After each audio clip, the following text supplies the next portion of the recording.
సమయస్ఫూర్తితో వ్యవహరించిన ఎస్ఐ ప్రాణాపాయంలో ఉన్న ఓ భక్తుడికి సిపిఆర్ చేసి ప్రాణం కాపాడారు. కాకినాడ జిల్లా తుని మండలం తలుపులమ్మ లోవా ఆలయానికి ఓ భక్తుడు భార్యతో కలిసి అమ్మవారి దర్శనానికి వచ్చాడు. దర్శనానంతరం తిరిగి వెళ్తుండగా ప్రధాన రహదారిపై ఒక్కసారిగా భక్తుడు కొప్పకూలిపోయాడు. అక్కడే విధుల్లో ఉన్న కోటనందూరు ఎస్ఐ రామకృష్ణ వెంటనే స్పందించి భక్తుడికి సిపిఆర్ చేశారు.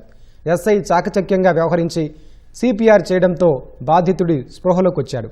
అనంతరం చికిత్స నిమిత్తం ఆసుపత్రికి తరలించారు.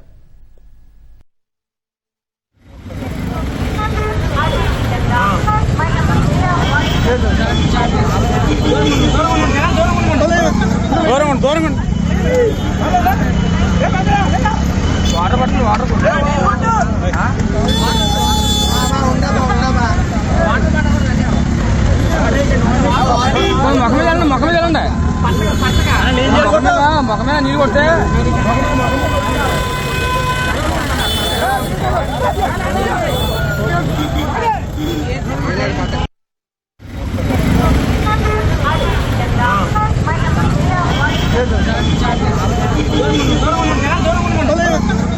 దూరం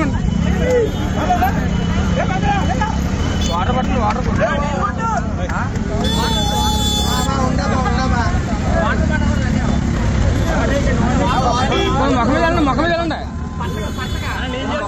మొఖమే నీళ్ళు కొడితే